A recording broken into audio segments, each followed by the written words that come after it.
There are many unsolved mysteries in this crazy, noisy, bizarre little thing called life. Was it the Big Bang or Pangea? Has anyone really been far even as decided to use even go what to do look more like? Why do people think doomerism is a socially acceptable ideology, even though the only conceivable impact or end goal for it is further enabling fascism by promoting inaction? But the most important questions of all tend to be the ones that nobody asks, if you really think about it. Like, why is the type symbol for fire type in Pokemon Rumble Rush a boobs bra cleavage? That's breastos. So, over 2 years ago, Pokemon Scarlet and Violet introduced the brand new, relatively speaking, Stellar type, bringing the total amount of types to a nice, even 19.5. Stellar was a first for Pokemon types, notable for not being a type, but just slightly less not a type than whatever the hell question mark was. Arguably its most notable feature though, if you're like me and don't have Pokemon Scarlet and Violet, is that it is currently the only type to be associated with more than one color, with a whopping 18. Going clockwise from the top, its colors are yellow, orange, argument on whether it's red or orange, rose, violet, purple, violurple, 2013 Tumbler blue, metallic gray, blue, blue, blue, blue, blue, green, lime green, Meowscarada green, and... Okay, for some reason the last one is actually slightly different in the symbol icon and the icon proper. It's white guy flesh in the former, and what's wrong with my P in the latter. So this got me thinking about making a video on Pokemon type colors, as well as other Pokemon type abstraction things, and how they've changed over time. I then proceeded to forget about that video concept for over a year! I promise I do actually find this kind of interesting. There's a lot of depths to this that you probably wouldn't think about if you're sane like I'm not, but it kinda makes sense. Types are core to the design of just about everything in Pokemon, and they've been given color coding and symbols since nearly the start, which have gradually become more and more important to the point of being everywhere in Scarlet and Violet since it is the Pokemon game about types. But despite this, there is zero standardization, so more often than not, it's left to whatever a given designer feels like at the time, which is really weird for something related to something so fundamental. And it turns out, turning things like being good at martial arts, or every single dragon, or every single bug, or ghost, which is supposed to be invisible, or poison, which is ideally also supposed to be invisible, into a single color is a bit of a hard ask. This also holds true for the icons of the types, but have also undergone various iterations. Anyway, enough of the ado explaining things for way too long, let's actually start the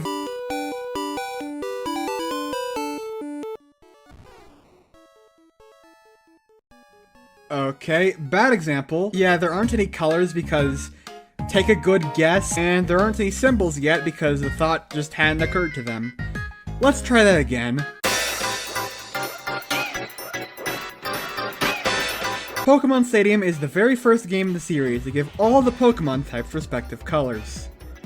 Not that Pokemon Stadium, you big goof, I'm talking about... Yeah, there's 2 Pokemon Stadiums. Not as in, there's 2 Pokemon Stadium games. Now that would be too simple, and also too wrong, because there are 3! There are 2 games that are both called Pokemon Stadium, since the actual first one was only released in Japan. Generation 1 had 2 separate Pokemon Stadium games for it. Why? Because the first one wasn't very good. It was incomplete, missing a lot of content, only had 111 compatible Pokemon and like 20 max that you could rent, and it was almost immediately outclassed by its sequel, the first game, 8 months later. Yeah, absolutely nobody gives a shit about this game, but I randomly remembered this existed just before I was about to write the segment about Pokemon Stadium, and I stumbled ass backwards in discovering something that, as far as I know, hasn't been documented anywhere. Neither this color dex thing made by Nick15 on Pokemon.net, who is apparently just as interested about the colors of types as I am, nor the Spiders resource had anything on this game's type colors, so I had to manifest a very real copy of this game using a magic trick. I also wasn't entirely certain if it had any colors for the types, it was just a hunch because Pokemon Stadium did, but unfortunately, it did, meaning I had to check the in-battle backgrounds for moves of every single type, which required a lot of menuing in a language I can't read, with really confusing and inconsistent menu controls while trying to play an N64 game with a official Nintendo 64 controller. And that, paired with how I had to switch Pokemon constantly and reset to see all of the colors, and also sometimes Pokemon didn't even have a move of the type I was looking for, and sometimes I couldn't even tell what type a move was because I have to rely on the color, which is what I'm trying to figure out because I can't read the text. Not fun. That was a not fun half an hour. Thankfully though, it was worth it because this game did invent types having colors to begin with.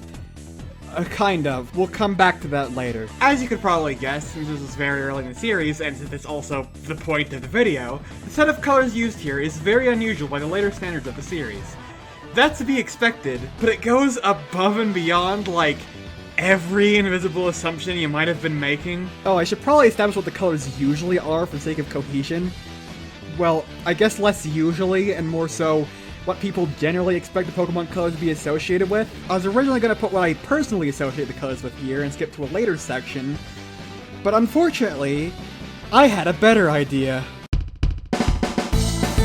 I made a Google Forms form with 40 questions, 2 for each of the 19.5 types. What color or colors do you primarily associate each type with, and what symbol / icon pops to mind when you think of each type? That last bit's not relevant at the moment, so let's only focus on the color half of the quiz for now, to standardize what people mostly think of the Pokemon type colors, and which types have the most variability in the public eye. By which I mean only about 4 dozen people. Yeah, there were a total of 45 responses, which is nowhere near a perfect sample size, but it's good enough for the purposes of this video, and wading through 200 different variations of the same few words sounds like hell. You never realize just how many ways people type until you set up a Google Forms form. Especially since I have 1,800 data points to wade through, decipher what was meant, and fit into categories, often multiple. That might sound easy-ish, if a bit tedious. I don't know why I wrote that, it does not sound easy. But a lot of these require me figuring out things like if light gray / brown means they're answering light gray and light brown and medium brown, or light brownish gray, or if icky light green means lime green, light green, or olive green, or what angry brown, that shit gray that it has, or really bright dark indigo even mean. We're figuring out whether light is supposed to refer to a color that's vividly saturated or a color that's desaturated and pale, or whether responses that give brown when talking about the ground type should also be lumped in with dark brown because the brown the ground type is when it's this shade of medium brown could also feasibly be called dark brown, even though brown is also a light brown sometimes. Thank all of y'all who responded to the survey, by the way. Don't worry, this was not your fault. This was just a bad idea. I could have just jumped ahead to what was used in Pokemon Black and White as the standard. I should have just jumped ahead to what was used in Pokemon Black and White as the standard because I was already going to. But I'm in too deep now, and I can't exactly uncrunch these numbers, can I? Anyway, here are the results.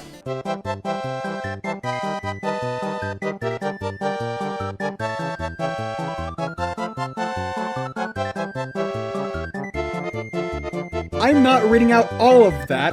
Fuck no! Let's just go over the top 3 answers for each because that's what's mostly relevant. Starting with the physical types, Normal's top 3 are white, gray, and beige, with white and gray being a very close tie. Fighting is red, with brown and orange being an exact tie. Flying is pretty solidly light blue, with 80% of people answering as such. And the next 2 answers, white and gray, are much farther behind. Similar story with poison, where only 1 person didn't suggest purple. If you're wondering how there's still a top 3, that's because I allowed people to suggest multiple colors for the type because of the existence of the stellar type. I didn't realize though that a lot of people apparently have multiple color associations with the types, presumably secondary to the first type listed, but I can't tell, so they're all counted as answers. To help combat weirdness like this, if a color never showed up as its own individual result, it gets marked with an M for multiple answers. I bring this up here because poison is so universally purple that one of these M answers ended up in the top 3. Ground had a lot of differing responses, but I mostly sorted them into soil brown and sandy brown, as an easy way of conveying what I'm pretty sure was being said. Soil brown scored more than sandy brown, and there's a 3-way tie for 3rd place. Brownish orange, yellow, and orange. Rock's top 3 is the oddly satisfying brown, gray, and gray. assuming I was right when people use light brown to mean desaturated brown and not sandy brown because they lumped that in with gray brown. And speaking of categorization problems, the bug type has 2 different potential top 3s. The 3 most popular answers with the way I did them are light green, lime green, and green, but there's a good chance some of the people who answered light green were picturing a lime green since that's what it almost always is in the games. But I have no idea how many people were doing that because I am not psychic. If I was, I wouldn't have tried to make this survey to begin with for multiple reasons. If you combine these answers, you get a different top 3. Light green / lime green, green, and olive green. Steel used to have the same problem, but I redid the data and now I'm pretty sure that silver is maybe meant to mean metallic gray instead of light gray, and I had previously merged silver with the latter rather than the former. So many people said specifically silver, and a handful of them said silver and gray, which under my metric would have meant gray and gray, and I obviously can't count it twice under a single answer. I'm just going to assume that most cases of silver were different from light gray because I don't know where the line between light gray and gray is. This is especially noticeable since the top 3 is the also satisfying gray, silver, and silvery gray, which were also the only 3 categories of answers. The special types, on the other hand, tend to be a lot more one-sided due to usually being more traditional elements, with one exception we'll see later. Fire's top 3 is the yet again satisfying red, orange, and reddish-orange. Water is almost exclusively blue, with 98%, with 2 of the 3 remaining answers, dark blue and turquoise, also being mostly blue adjacent. We also have our first single answer colors in the top 3, each tying for 3rd place, that being turquoise and white. Brass is green, dark green, and a 2-way tie for 3rd, with light brown and gold, each with single M answers. Electric is a landslide 45 out of 45 saying yellow, with blue and orange only ever appearing alongside yellow. Psychic is largely pink / magenta, with a little bit of purple and teensiest pinch of dark pink. Ice runs into the light problem again since light blue could either mean cyan or pale blue, but I personally sorted it into cyan.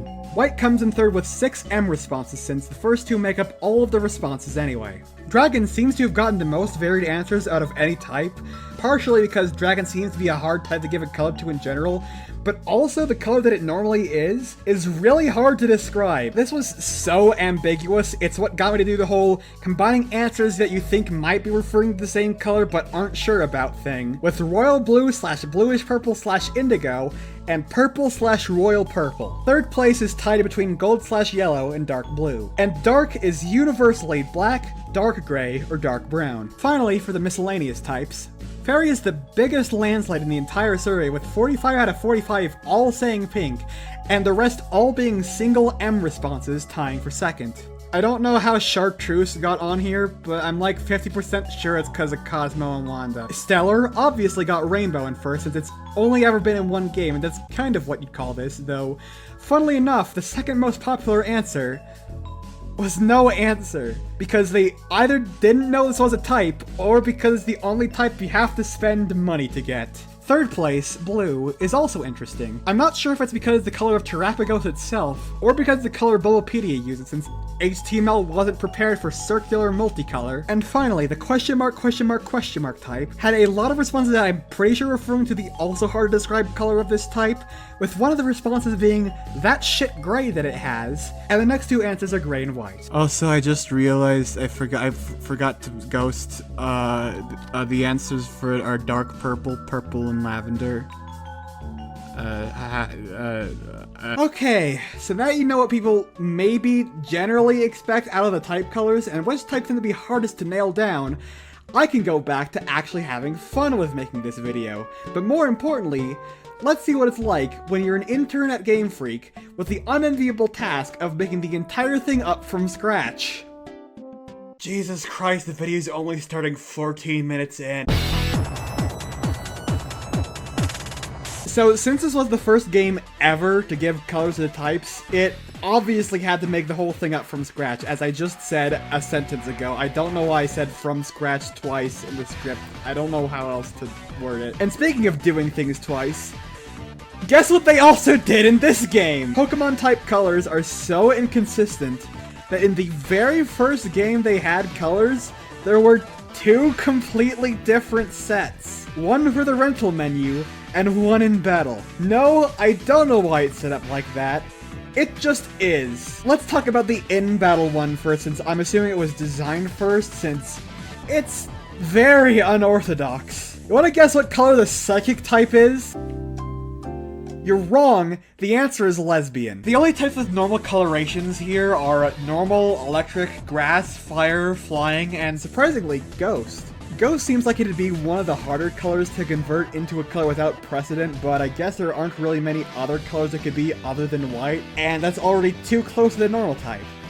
I guess this color is just spooky. Every other type is completely different though. The ground type is now a rock type-esque dark brown. The rock type itself is a very dark brown that looks like what the dark type would later be colored. Bug is dark green. Water is still blue, but it's a lot darker than it usually is, and ice uses a more water-y shade of blue. And as stated earlier, the psychic type is inexplicably this gradient. This is also where we start to get signs of future weirdness, such as with the dragon type. If you are familiar with dragons, you'd probably know that since they are unfortunately not real, they come in every conceivable color. So presumably they just based the color on Dragonite since it was the only fully evolved dragon type at the time. But then we get into an issue that will remain a problem for the entire rest of the franchise. The dilemma of fighting versus fire. Which one should be red? If you recall the survey from like 2 minutes ago, both of these types were associated with red first and foremost. Not to mention it's just basic color theory. One of these things has to be red, but they can't both be red, or at least not the exact same shade. For now, they give fire type red privileges, and they made fighting type brown. A really similar brown to ground type, which completely defeats the purpose of color coding if the colors coded aren't distinct enough. But to me, what's possibly the weirdest difference between Pokemon Stadium and every other Pokemon game is what they did with the poison type. Now, my very first experience with color coding weirdness, probably for some of y'all as well, is growing up with Minecraft, seeing the potion of poison among all these other brightly colored potions, immediately internalizing that poison equals green, and then having that break when playing Pokemon, seeing poison equals purple now, and being confused, because that's not right, that's the wrong— And then years later you hear something about green being used for poison in Western games and purple being used for poison in Japanese games, and that seemed to make sense, but guess what, bitches? What is this? This is going against everything I've learned and unlearned. This is literally the only time the poison type is represented with anything other than purple. It's represented as purple in this very game! I know the TV trope page that uses B-roll says this right after, but goddammit, this is different from what I'm used to. Anyway, ignoring that, the rental menus types are much closer to the more familiar type colors we'd see later. Somehow. There is still some weirdness, like ground type being a desaturated brown, rock type being orangish, flying being an unusually deep blue, fire and fighting being so similar that it's hard to tell which is which color with anti-aliasing on, to the point that I originally thought they were the exact same shade, and ghost being a sort of strange bluish mauve. It's really the ghost and flying types went from the colors they did tend to be later to colors that they don't. I have no idea what even happened here. There's also still one really big acceptance is near normalcy though, that being the dragon type, which they have still not figured out. It is Baja Blast Green, which I also have no explanation for. Also yes, that screen did say POS. I don't know why they named it that. That's kind of uncharacteristically crass for this franchise. Now, I can only assume they looked at the text color of the UI in the rental menu and decided, hey, let's base the type icons in the sequel on this for some reason, because for the most part, that seems to be what carried over, and what would be presumably carried over to the proper mainline games. Either that, or they managed to come up with nearly the exact same color scheme again in the next game. Again, I have no idea why it's like this, but it is worth mentioning they do manage to keep the colors consistent within this game. Probably because they have to actually be rendered on the same screen for a change. Given that this seems to be made using the engine of Pokemon Stadium, the other one, it's not impossible that that's the reason why the colors seem to be based on what shows up on the rental menu of all things. That is the only lead I have though, so let's pretend that's the reason so I don't stay up all night trying to think about why they did this like this. You'll notice that the types are also given these cute little periodic table style icons, with 1 or 2 letters depending on if there's another type with the same first letter, to help reduce ambiguity. Except for when it doesn't. So this is the fire type symbol. It is a dark red and given the colors FI. I think you see the problem. Yeah, fighting also starts with FI and is associated with red, but at least it's given the letters FT, so it's hard to confuse it that way. But it is still a very fiery orange. You're probably not gonna be confusing either with either though, since context clues make it pretty clear. Outside of that, and the dragon type being changed from Baja Blast to Teal, the types are all more or less the same as the rental menu colors. With one big exception. Why is it blue? Why not? Yeah, they still haven't figured out the rock type somehow. They went from blackish brown to orange to dark blue in the span of 2 games. I think the reason for this probably has something to do with trying to differentiate it from the ground type, given that they're thematically very similar. I don't know why it took them so long to realize making them 2 different shades of brown would work, but I am looking back at this with hindsight. Again, people had to design this from scratch. Pokemon Stadium 2 changes that though, instead making it nearly the same shade of brown as the ground type. Oh my god. Also, yeah, Stadium 2 uses basically the same type icons. Overall, Stadium 2 doesn't change all too much, mostly tweaking the colors on types here and there, though the dragon type has been changed once again to a shade of green. The most notable thing about Stadium 2, at least in this context, is the addition of the dark, steel, and question mark types, given that this is Gen 2 now. The dark type was given a dark purple, steel was given a similar shade of dark blue than the one dark type used to have, and question mark type, which yes, I will continue to pronounce in full, was given a much lighter shade of shit gray than it would eventually end up with. Also, remember when we said earlier with the types getting more than one letter if there was more than one type with that first letter? I lied, because the dragon type is still represented by only D in Stadium 2, despite the dark type being added, making for the second type starting with D. I sure hope someone got fired for that blunder. Now, for a bit, the extent of types having colors have been limited to just Pokemon Stadium due to the Game Boy game's obvious hardware limitations. Even the Game Boy Color would have trouble, given it still has palette limitations. But with the brand spankin' new Game Boy Advance, Pokemon Ruby and Sapphire would be the first properly mainline games to give colors to the types, kickstarting what I like to call the Technicolor era. Just kidding, I've never called it that. Nobody has ever called it that, but I don't know what else to call it, and it needs a better name than that period from Ruby and Sapphire to Ultra Sun and Ultra Moon where all the colors stayed basically the same. Pokemon Ruby and Sapphire introduced a set of colors that will be used in generations 3 to 7, the closest Pokemon has ever gotten to the Pokemon type colors being consistent and cohesive, and the longest of any quote-unquote era. The one that made fighting type dark red, flying type light blue, rock type this shade of brown, which I definitely didn't forget and am ADRing in later, ground type sandy brown, bug type specifically lime green, ghost type indigo/purple, steel type gray, dragon type the impossible to describe color, and dark type dark brown. For 5 days less than 16 years, these are what the standard Pokemon type colors were. This is, I believe, what truly codified the concept of types having colors as a thing. So first off, let's talk about the UI itself. Instead of these small periodic table style icons, big unwieldy fields, or just raw text, the Technicolor era introduces this format, a small rectangle or rectangle adjacent shape with text in the middle saying what the type is. Gen 3 uses these simple rounded rectangles with single pixels of shading on the top and bottom. Gen 4, for the most part, uses exactly the same icons as Gen 3, though it tweaks the ones with 3 or 4 letters to make the letters more spread out. And it also makes a small change to the font for some of the characters. Gen 5 would revise these icons to make them neat rectangles with single pixel borders around them. This is personally my favorite type UI. It's very clean and sleek and fits Gen 5's also very good summary screen. X and Y then proceeds to unearth these hideous monstrosities found frozen in iceberg in Antarctica. Jesus Christ, put it away, put it away, put it away. Thank you, Sun and Moon, for once again just being better X and Y. Also, once they shifted to the 3DS, they finally managed to do the impossible and spell Psychic right. Additionally, as mentioned before, the side series games also have their own set of type icons, with Coliseum having these pill-shaped icons and XD having bad pill-shaped icons.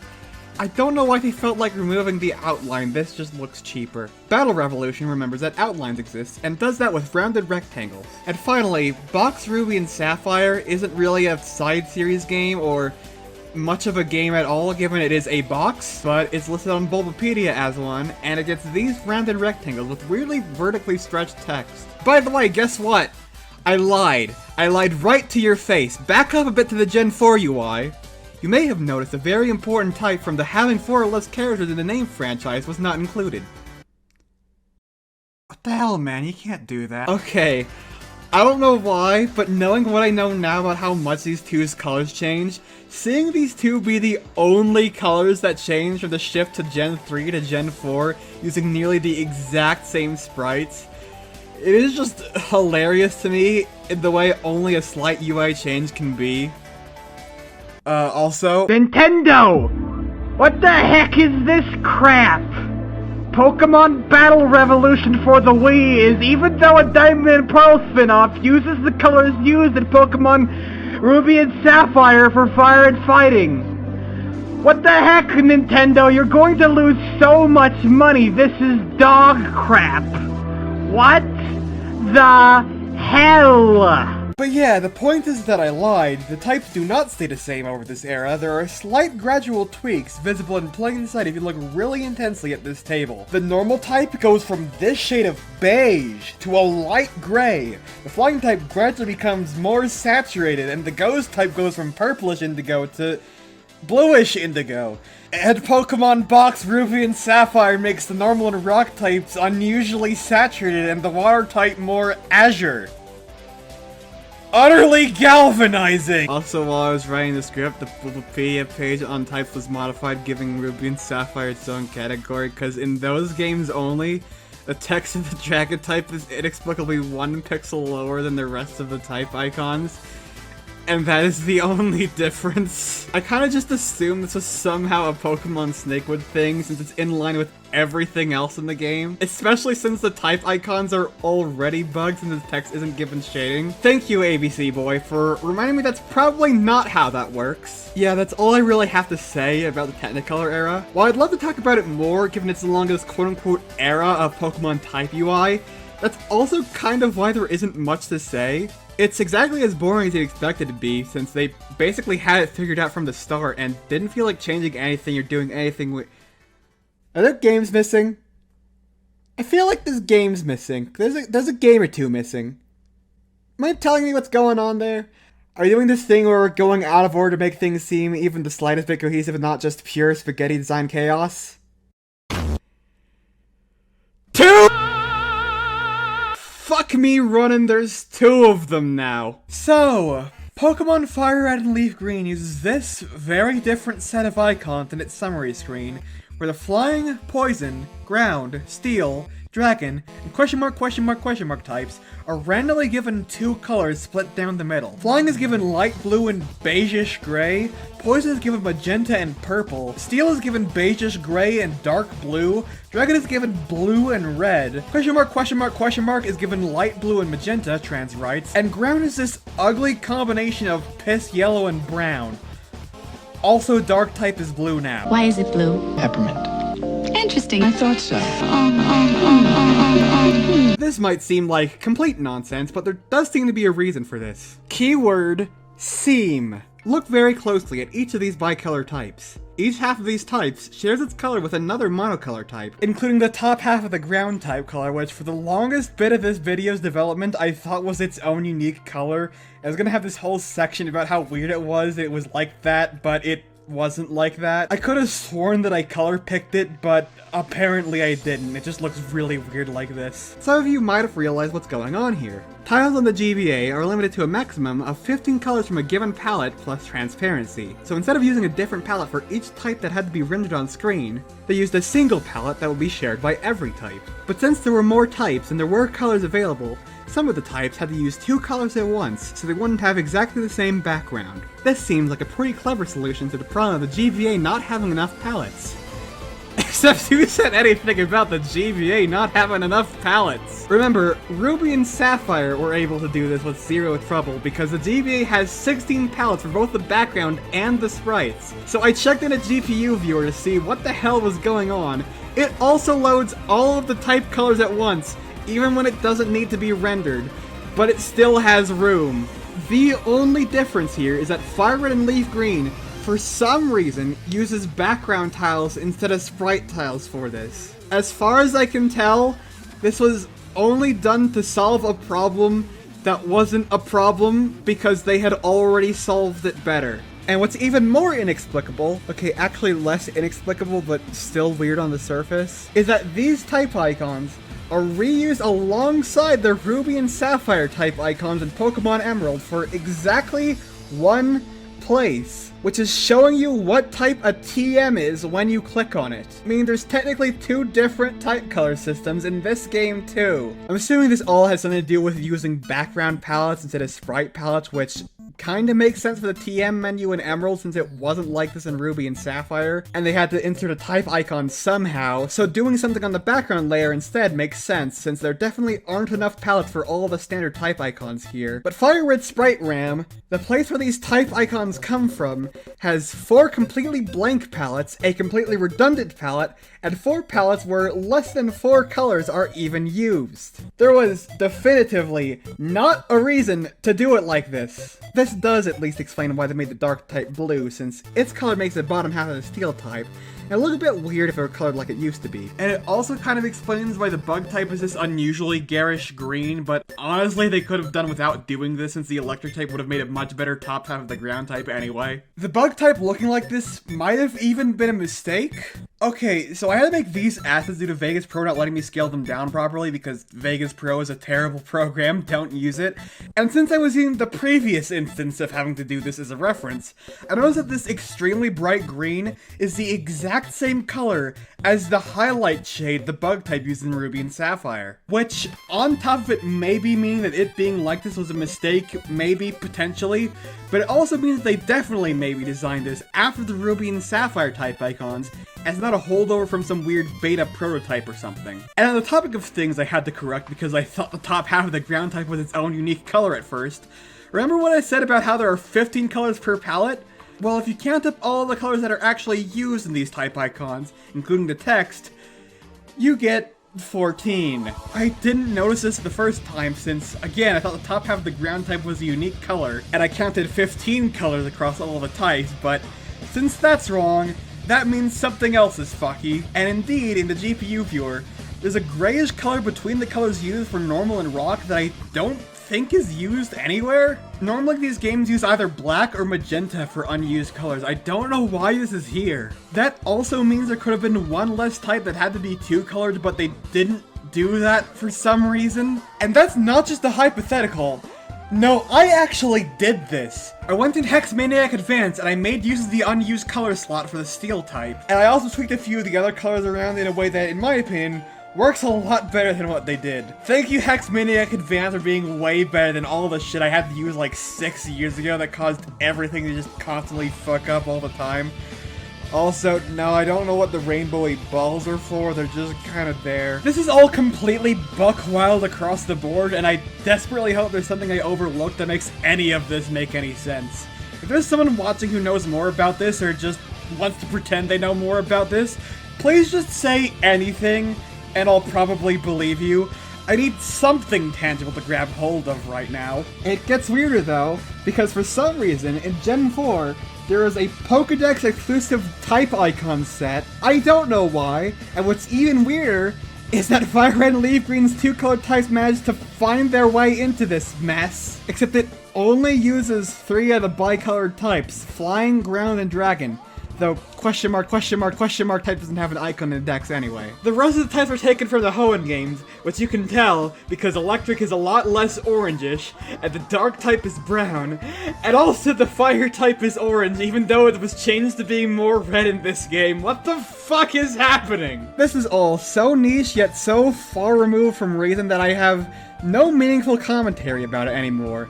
It's like this because it just is. Who made the decision to make it like this? Was it even a decision? Did they have all of their notes mixed up? Is it possible that someone didn't adamantly care what Pokemon types are associated with what color?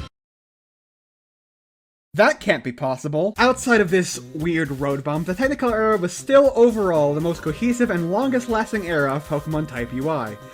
To the point I don't really have anything more to say about it. Really, the only thing I have left to say is that it's weird that it ended, given it lasted for almost 16 years. Like, they didn't really have any reason to change anything. This is perfectly serviceable. What could have possibly happened that would make them want to change it? Ah! You know what? That makes sense. In 2016, Pokemon Go That's all you really need for the sentence. You were there, you know what Pokemon Go is. It was by far the biggest burst of relevance Pokemon had ever had after its heyday in the 90s. To the point where some people thought it was meant to be a reboot of that old Pokemon thing their grandkids used to talk about. So Game Freak obviously wanted to capitalize on this enormous success with a game that was somewhere between Pokemon Go and a more traditional mainline Pokemon game. On that brand new Switch thing everyone was hyped up about, since every new Nintendo game coming out for it was revolutionary. This was 2018, only about 25% of the world's population had the dartboard with Shigeru Miyamoto's face on it in their homes. It was a different time. The reason I bring all this up is because while the mainline and side series games up until this point had mostly the same kinds of symbols, the spin-off games had consistently had their own independent set of colors, usually also with type symbols, which the mainline games had not seen yet, and Pokemon Go is no exception with this new set of icons, and these symbols would soon find their way into the mainline games themselves, with Pokemon Let's Go Pikachu and Eevee turning the type icons into a hybrid between symbol and rounded text rectangle thing, with a large circle with a symbol on the left, and a rectangle containing the text on the everywhere else. These symbols are obviously based on the ones from Go, albeit seemingly redone from scratch, preferring to keep cohesion with that than the rest of the mainline games. Fucking turncoat. The next games, Pokemon Sword and Shield, instead of basing their type icons on the Technicolor series, decided that these symbols and colors were actually kinda neat, and used the most corporate and bland-looking design out of any of the type icons ever.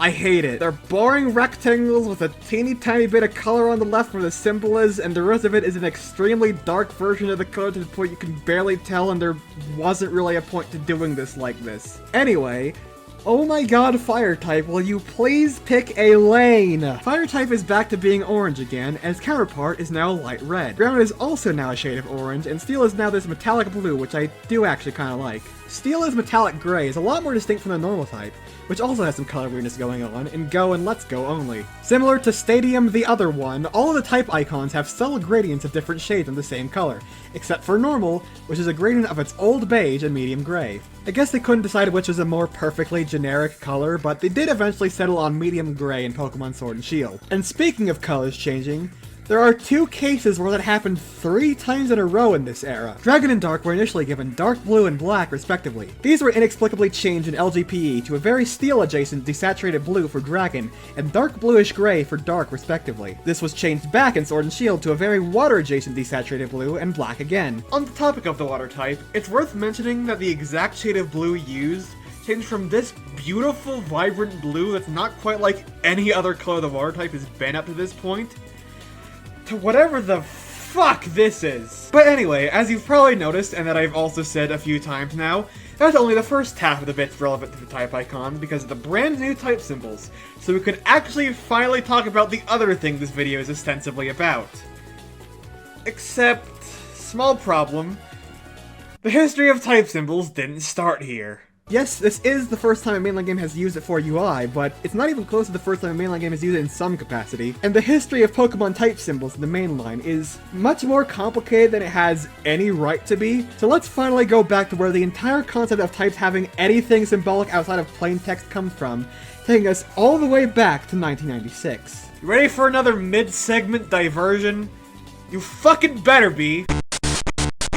The Pokemon trading card game was not only the first place where Pokemon types were given symbols, but also the first place where they were given colors. You might be wondering why it took me so long to bring up considering it predates Stadium by nearly 2 years, but that's for a few reasons. One is that the TCG only ever had 11 types, as well as some of the types in the TCG being introduced well after type icons were standardized. And 2 is that the type colors used in the TCG seem to have had no influence on the games themselves or vice versa, but the type symbols potentially did? Maybe? It's like the smallest amount of potential influence, but it's maybe there. This is still kind of relevant to the mainline games, so I'll get to talk about them, and it does seem to have been what kickstarted the idea of types having associated symbols to begin with. The TCG's type symbols are as follows. Colorless, yes, Normal is called colorless in the TCG, surprisingly relevant here, is predictably colorless and has the 6-pointed star symbol, probably because there were initially only 6 other types, and it was in the quote-unquote middle. Maybe. I might just be looking too hard into it.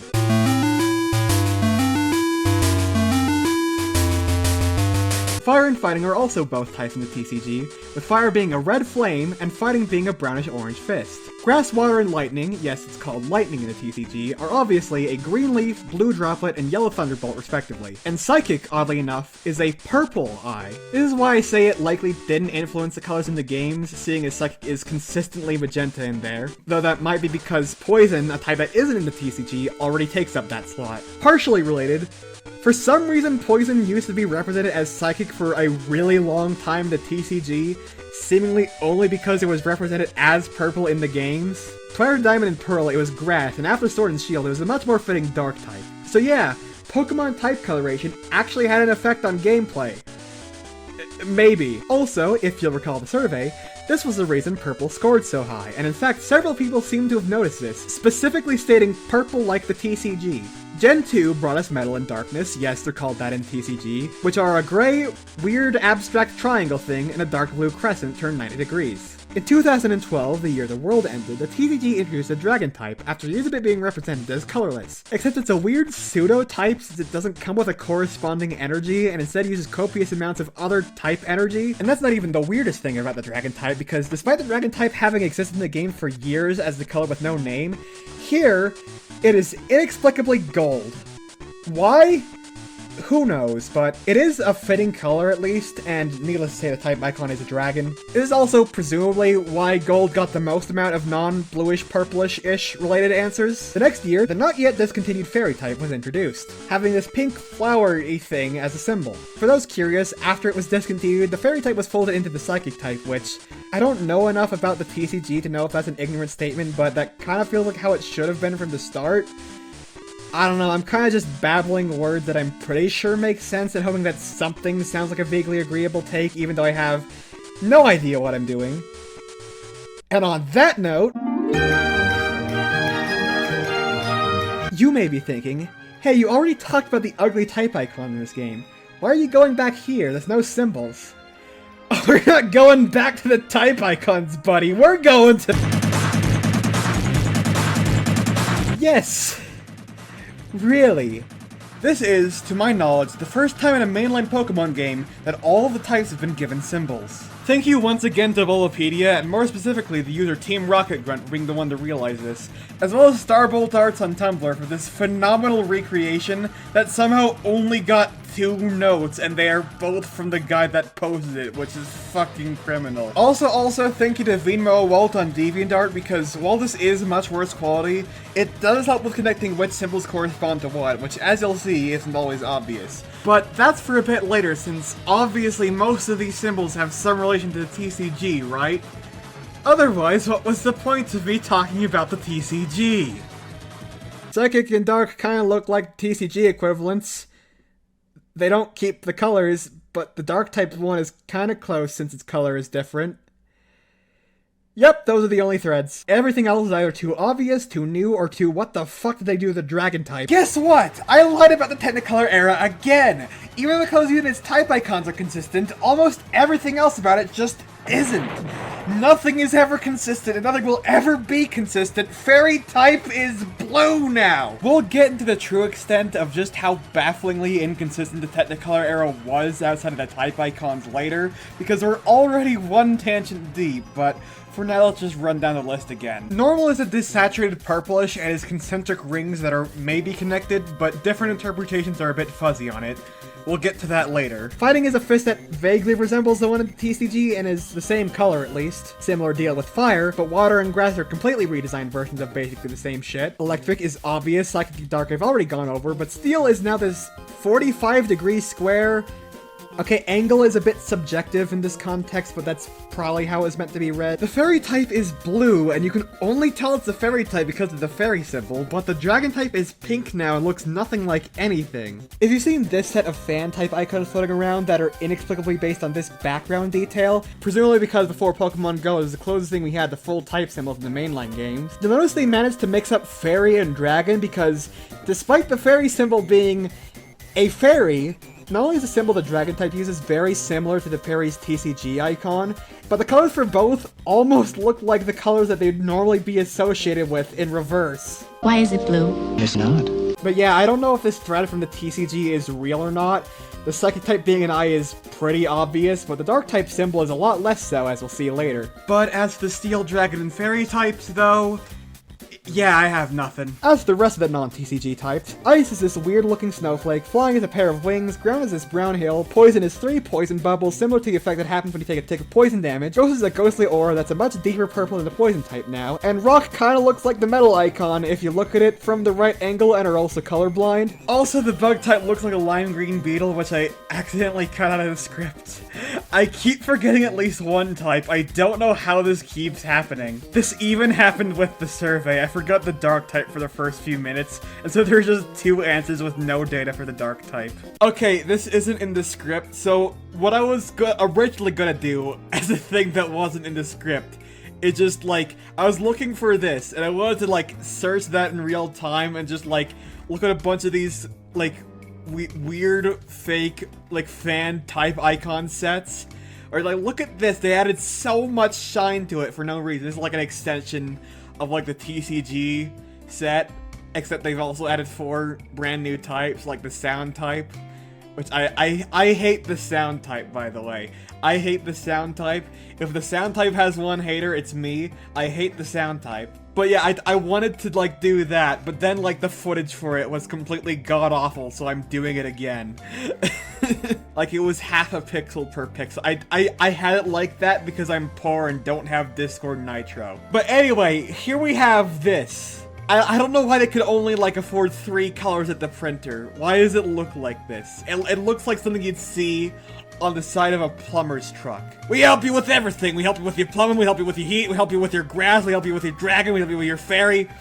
We do everything. Yeah, here it is again. It's this. I don't know who the original creator is. I'm gonna have to like search that also. Here's the name of that on the screen if I can find it. But yeah, it just you could see that the dragon and fairy type, they're just blatantly incorrect. Just very funny.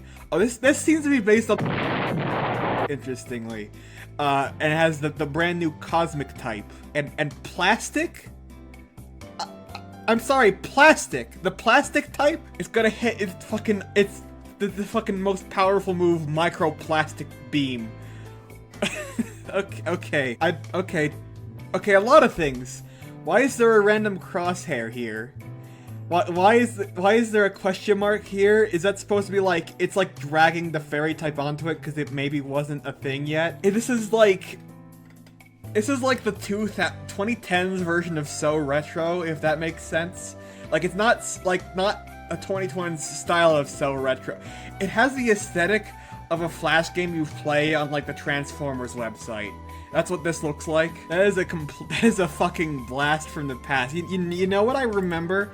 I remember, like, dicking around in, like, a music thing, or it had, like, a bunch of presets, and I was thinking, oh, wow, it sounds so good. Even though, that was meant to correspond to fairy. This is the same thing. Okay, what is this? Oh, look at this cute little thing. This is made in 2008. I don't know why the type symbols are like ridiculously abstract. I don't really care because I like this guy. I'm petting him. I don't really know. It's interesting. I wouldn't call it bad, but it is. Well, it's not bad. It is weird though, but in like a cool way. I like it. This is the Titan Deltarune or dimensional doors if you're based.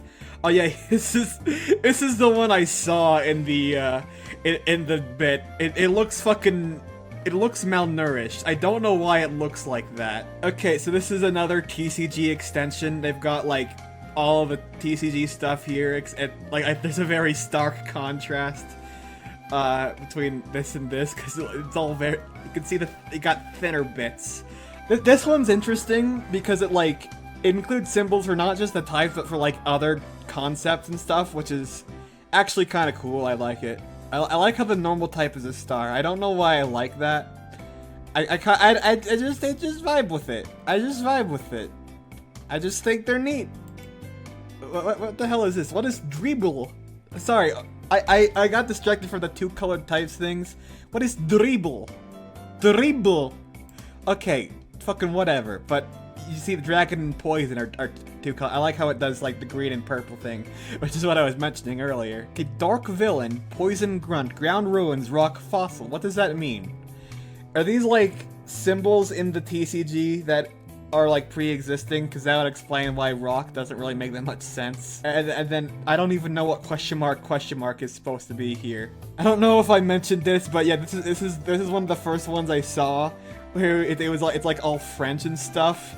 But then you have the incest type, which is not French. That is just a typo. And you also have the bois type. The bois type. It is very interesting seeing people's like different takes on it, especially how like a lot of them seem to be like TCG extension things. Like that is kind of nifty. Even if some of them look like that. Why is this only like half of it? Why is this only like half of it? Pokemon type icon pack new fairy type Pokemon. Thank you, Pinterest. This is like the one remaining bit of humanity left on your vacuous website of AI slop. Fuck you, Pinterest. Okay, I remember. You know what I remember? I remember trying to search up the birthday Mario GIF, and like the first result is like just some. Okay, this isn't. This is it. Yeah, this bullshit from none other than Pinterest. Fuck you, Pinterest. Luigi, look at what they've done to me. Look at what the machines have done to me, Luigi. Save yourself before it's too late! Now, if you can believe it, this obscure background detail is not where this family of symbols ends. I don't know if there was some internal design document chain thing that was happening that this floor was drawing from, or if they somehow drew from the fan set because it's like the biggest impact this floor has had. But whatever happened, the next set of icons are almost certainly somehow related to these ones in some capacity.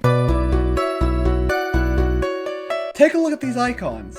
Some of them may be completely different, such as steel, dragon, poison, ground, and rock, but that's about it. The rest of them are either very similar, even within the likelihood of convergent design evolution, or otherwise seem to be directly based on the designs used in X and Y. You've got the concentric rings for normal, the two-winged flying type, the weird snowflake, what is probably a modified version of the eye design, the four-winged fairy, the ghostly aura, and even the TCG-esque dark type. Also, water and grass are in a similar orientation to how they were in X and Y, and bug is vaguely similar, but way more detailed. You could even argue that the steel type being a cube is an evolution of it being a sort of square. And yes, the fighting type is orange, the ground type is brown, the rock type is very desaturated, the dragon type is teal, the dark type is pure black, and the ice type is inexplicably white, but only in the concept art, and the global link art, and in the anime, but not in the game itself, and it is the only Z crystal to do anything like that. I don't know why it's like this, but somehow this is going to be important later, so do try to remember that Z moves existed outside of this one animation that people meme on. Guys, I can't believe this game costs $60. $60 for a game on the Nintendo Switch?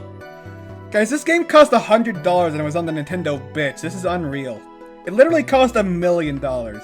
This fucking meme drives me to drink, but not actually, because I don't do that. Because, like, you can't mention that the game very obviously was not $60, because the point is that it looks bad, because it does look bad, and so someone's going to get on your ass about it, but the other point that misses the point is right there, front and center, and impossible to ignore. And, like, even though it's not fucking true, it's still only not fucking true by, like, $20, and then it also makes you look like you're saying, yeah, this is acceptable for a $40 game, which it isn't, even when having to work with the limitations of having to design something that works with every Pokemon. How the hell does this convey fairy type in any way? I'd pay the extra $20 just to make this move something that actually makes sense, like, I don't know, fucking Gay Beam? Hit him with the Gay Beam. $20 for Gay Beam. And even if they were too homophobic for $20 Gay Beam and have made it this way, why didn't they just use the walking animations that they programmed for this, that was already in the game? Okay, now back to the other thing, because I don't know how to transition back to that. Wait, no, I should have said trans beam. Fuck, that would've... The Go era marks something of a shift in the type symbol's existence-ness status. Prior to this, they weren't really used for much of anything. You get a faint glimpse here and there in some out-of-the-way bits, like a fucking shadow in an alleyway. And again, some of the spin-offs would have them sometimes, but there was never anything really that prominent. This is probably why, for the most part, people's first thought when thinking of type symbol before the Go era was of the TCG, despite, again, not having all of the types. But now, for the first time ever, they were front and center in the games 100% of the time, with symbols for every single type. Naturally, they seem to have some similarity to Z crystal symbols, though I don't know how exactly the timeline works here, since Sun and Moon, the game that introduced the Z crystals, came out after Pokemon Go, but was definitely being developed at the same time. So I'm not exactly sure this is a one-to-one chain of design evolution, or if this is even a chain at all, since Pokemon Go is a spin-off created by a different company, and it could have just been convergent design evolution. But it's not about the journey. It's about the other journey that only metaphorically happened. Normal is represented as a circle, fighting type is a fist, flying is a single wing, poison is a stylized skull, ground is hills, rock is a rock, bug is a bug, ghost is a ghost, steel is a nut. Fire, water, and grass use exactly the designs you'd expect. Same with electric, except for some reason the Thunderbolt is facing the exact opposite direction to most Thunderbolts. Like, it's pretty universally diagonally down left in just about everything. This just looks weird, right? Like, I've never thought about the chirality of the Thunderbolt symbol, but like what am I even looking at? This is wrong. Why are you backways? Anyway, Psychic is a spiral, Ice is a snowflake represented with 6 rhombi, Dragon is a dragon performing autofellatio, Dark is a more traditionally oriented crescent, and Fairy is a star sparkle thing. I don't know why I hyped this up so much, this is kind of just what you'd expect, which is a good thing for UI purposes, the less you notice it the better, but kind of leaves me with not much to talk about. Overall though, the Go era's type UI was fine. A bit ugly and desaturated sometimes, a few of the symbols had a bit of a negative emotional aura about them that's hard to describe, but perfectly serviceable. There didn't really need to be anything more to it, since it's not like the colors and the icons of the types were super important. The colors and icons of the types would then become super important, so they were all completely remixed again! Picture this. You're me, playing Pokemon Legends Arceus for the first time, noticing that for some reason the fighting type is orange, the fire type is pure red, the ground type is brown, and the rock type, for some reason, is gray? Why does it look gray? It wasn't actually gray, but it looked pretty damn gray. You also skipped out on the Go era almost entirely, so Steel from your perspective looks blue now. For reference, you are still me in this theoretical that's also a recount. And then you're like, huh, that's weird, and move on with your life until you decide to think about colors too hard. Now, despite this era starting in Legends Arceus, okay, it actually started in Legends Arceus' $60 Darkrai DLC, but I don't respect it enough to consider it a game. Pokemon types were changed yet again, for reasons I suspect had something to do with the upcoming Pokemon Scarlet and Violet, since they were developing 3 mainline games at the exact same time. Also, it wouldn't make much sense otherwise, since they had just changed the types. Presumably, someone at Game Freak's A-Team realized the colors and icons of the types were about to become way more relevant, by which I mean only a little. So by gum do those colors have to be standardized for the brand new hat mechanic. We didn't spend the game's entire budget on how Terra Blast looks for nothing, so then this set of icons was made, which were given to the B-Team and ILCA to be used in PLA and that other thing because... I don't know. I should stress that this is all speculation, but it definitely makes a whole lot of sense given that, again, I cannot stress this enough, all 3 of these games were being developed simultaneously. Also, Pokemon Sleep uses these icons too, but it's not relevant to this theory because that happened later. This era, for me, was the first time the colors of Pokemon types had ever been called into question since I skipped LGP and Sword and Shield. But I sort of vaguely, maybe subconsciously knew of the symbols due to Pokemon Go, and of all things, the Pixelmon mod for Minecraft. I don't know why Minecraft is appearing twice in this video. I don't really know how I only parsed the symbols and not the colors, but I definitely did, and I know this for certain because I distinctly remember thinking, how the fuck did they manage to over-design the normal type? Okay, let's actually talk about the colors and icons of the types here because I just can't stop writing introductions to things until I figured how to transition to the thing I'm trying to say.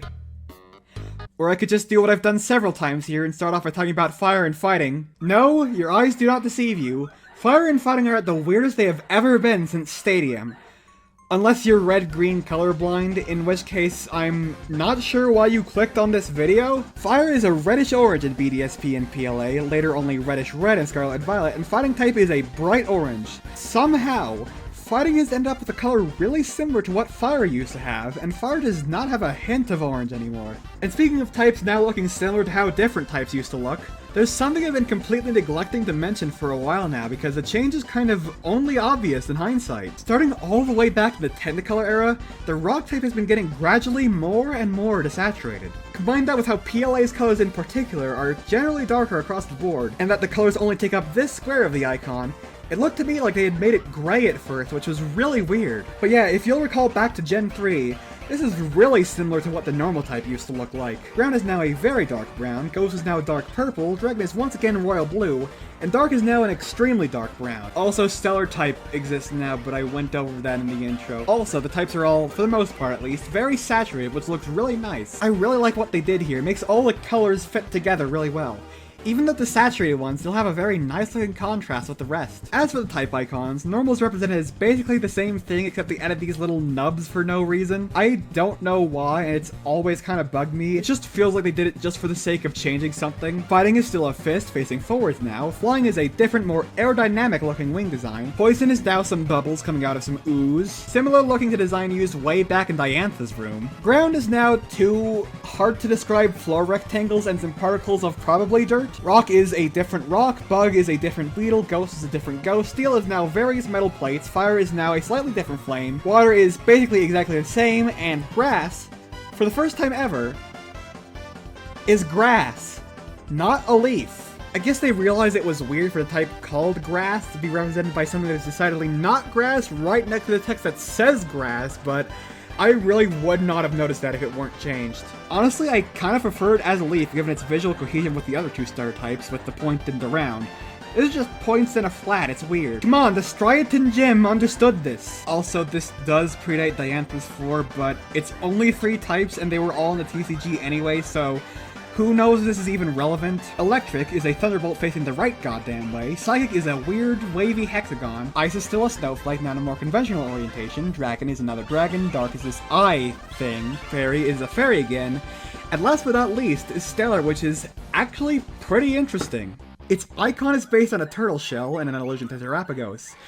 But the negative space in the icon is the Terra symbol, which is really fucking cool. They actually gave a shit with this series of icons, you can really tell. So, yeah, that's everything for the mainline games.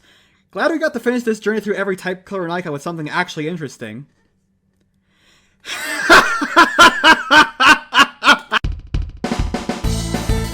You thought I forgot. Or you yourself forgot. Unless you didn't do either of those things. Remember how there was a symbol section of the survey?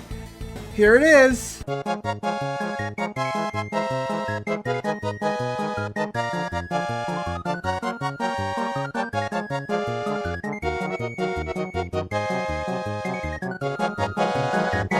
A lot more unique responses were given than for the colors, to the point that some types had all uniquely phrased answers, which made categorization a pain, but that also means that most of these answers don't matter that much because they are only given a small amount of answers, so I'll only go over the top 1 or 2 between the double digits. Circle or star, fist, wing or feather, skull or bubbles, mountain, rock, beetle, ghost, nut, flame, droplet, leaves or grass. I fucking forgot one again. I forgot to say the electric type. You could probably guess what the electric type was. Eye, snowflake, dragonhead, or whole dragon, moon, star, or butterfly. Damn, that's very second reference to cartoons I've heard very not good things about. Nothing at all for Stellar, hilariously, and few things to say here. First off, again, these few paragraphs required a ludicrous amount of number crunching, which was even harder than the colors due to just how many ways there are to phrase and categorize things. Second, it's weird that the psychic type was pretty definitively answered with I, despite it never being represented as such as the UI of the mainline games themselves, only ever in the TCG and spin-offs. But honestly, in my opinion, it kind of feels more right for psychic to be represented as an I. I can't really explain why, it just does. Also, the moon category for Dark might have been a bit scuffed since I counted both the TCG design and the vertical moon design, which I probably shouldn't have, but again, results were ambiguous. Several people called it the TCG Moon thing, so I'm calling it the TCG Moon thing. What's also kind of interesting is that some people didn't respond with a UI symbol at all. instead going with things they associate symbolically with the types, such as specific Pokemon or concepts like power and strength. This is interesting because, along with just how more varied the responses were compared to colors, it shows the concept of types having symbols is still a bit less universal of a concept than the types having colors. Or at least with the 45 who answered. It's probably not too statistically significant. If you want to crunch 1800 data points yourself and analyze it better because Jesus, fuck, this is way out of my league, the link to the raw results is in the description. Anyway, guess what? We're still not done. We'll never be done. You will become a professor on Pokemon type color symbology, whether you like it or not. Now, I'd love to delve deep into literally every weird type color anomaly in the spin-offs. That would be boring as fuck, and there is no way I can write that to make it sound interesting. But thankfully, I can just take advantage of the fact that if you're watching a video about Pokemon type colors, you probably have eyes, so you can just look at this with them.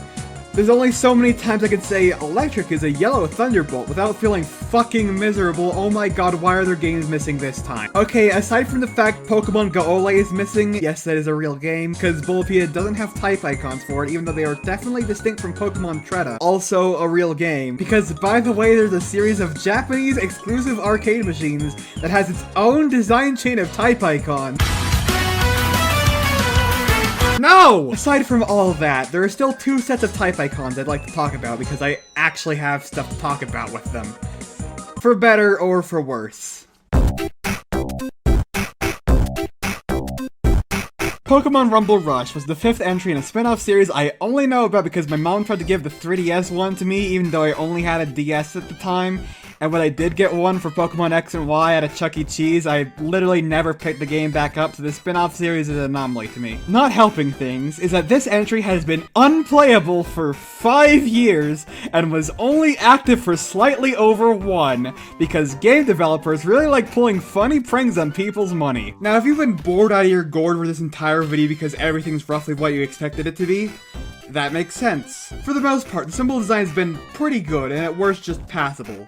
So you could probably guess that something's about to go very, very wrong if I'm saying that. You might not think it's possible to design something as boring as a type icon poorly, but it is.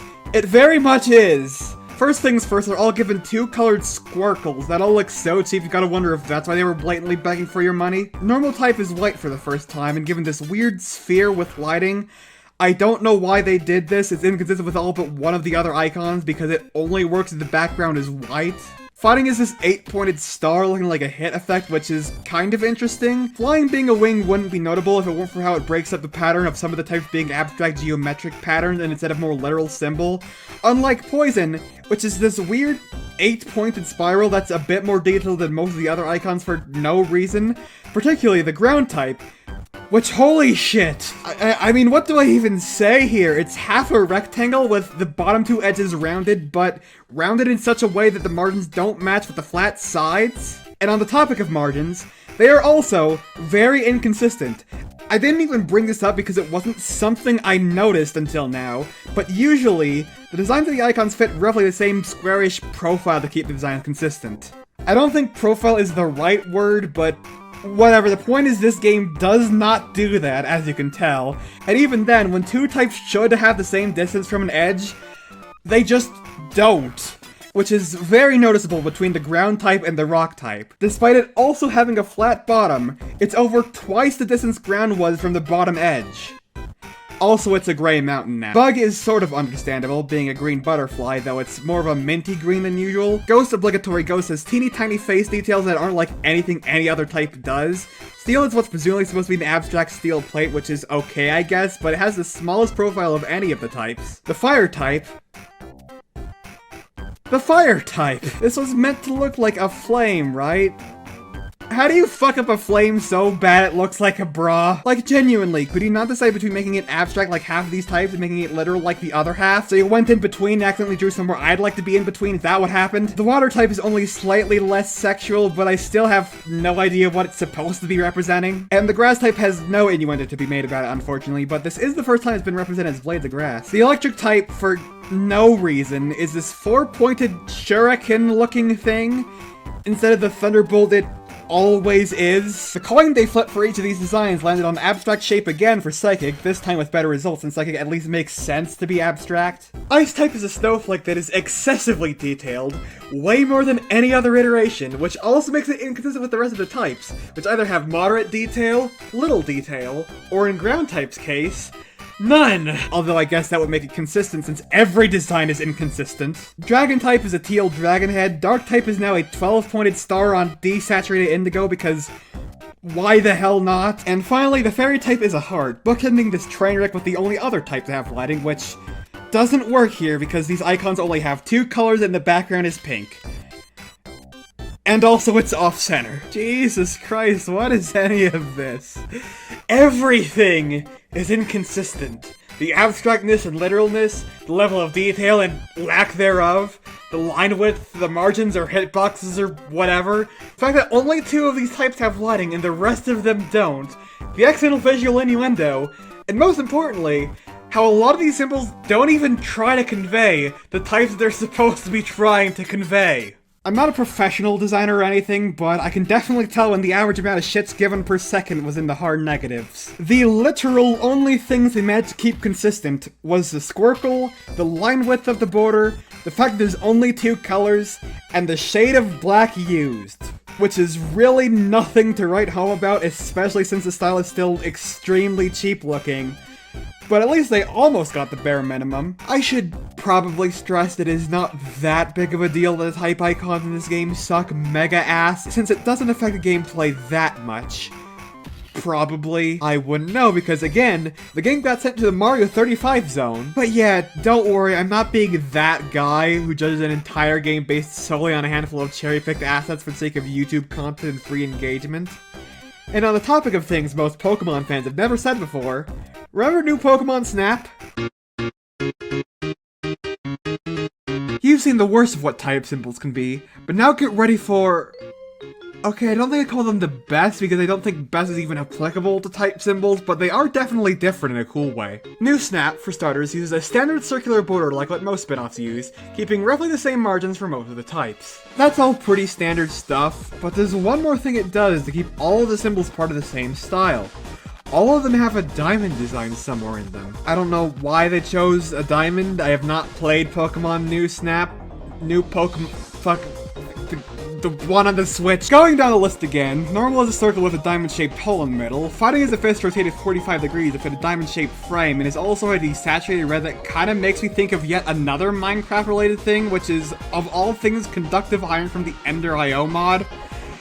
I don't know why that's how my brain works. Flying is, for the first time, actually a feather, not a wing, with the diamond on the top bit of it. Poison is a melty diamond with 3 bubbles in it, making it look like some sort of goop substance. Brown is a diamond with sand dunes in it. Rock is an oddly light brown mountain with a diamond as the moon. Bug is an ant with 2 diamonds representing the head and abdomen. Ghost is a mischievous diamond. Steel is a hexagon with a diamond inside, looking like a hex bolt. Fire is the obvious flame, with the base of it hollowed into a diamond. Water is a diamond with a wave inside. Grass is a leaf stylized into a diamond. Electric is a backwards thunderbolt with 2 diamond-shaped sparks flying out. Psychic is an eye with a diamond as the pupil. Ice is a diamond with a snowflake in the negative space. Dragon is light blue and is represented as a very stylized dragon forming autofellatio with the diamond as the eye. Dark is this odd crescent-y shape, just with the bits of the crescent connecting, with 2 diamonds meant to represent its shining. And Fairy is a Legend of Zelda style fairy with a diamond as the core. This is a pretty cool set of type symbols. A lot of thought was put in here. Though it's definitely not perfect, it's inconsistent about the level of stylization and angularity, and it bugs me how it can't seem to decide between thing with a diamond in it and diamond with a thing in it. At the end of the day, though, it is still interesting, and it's nice to once again end on something that's actually pretty cool.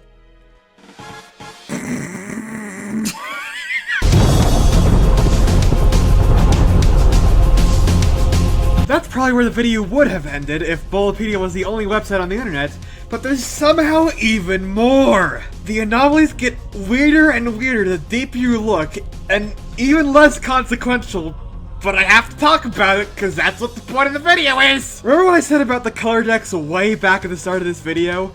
The person who made it didn't just catalog the type icons, they cataloged everything! They cataloged items, they cataloged different regional versions of official Pokédex websites. Everything except for Pokemon Stadium the other one because they didn't know about it at the time, so I let them know. We're not going to delve into literally all of this because there needs to be a line drawn somewhere. Someone needs to draw a goddamn line.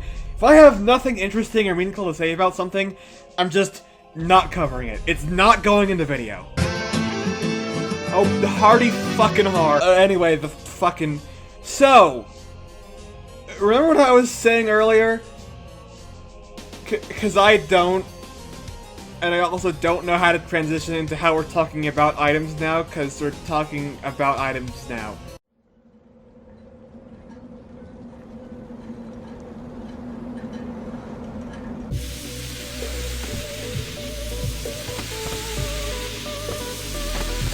God damn, dude. Fuck it up. He's fucking it up like he's fucking it up like the, Street Fighter V launch. That's topical, right? Generation 3, the start of the Technicolor era, also introduced the revolutionary new concept of actually showing you the designs for the items in the game. As such, many of the type-based items were given color coding, to easily distinguish them without having to give them a radically different design. Color palettes that all of them maintain to the modern day, despite how everything else shifted around them. And so they're not consistent, even with each other, because when they're visually consistent with anything, if at all, it's usually the type icons in the generation the items were introduced. And guess which game in particular item designs were introduced in? Not Ruby and Sapphire, how didn't get that until Emerald.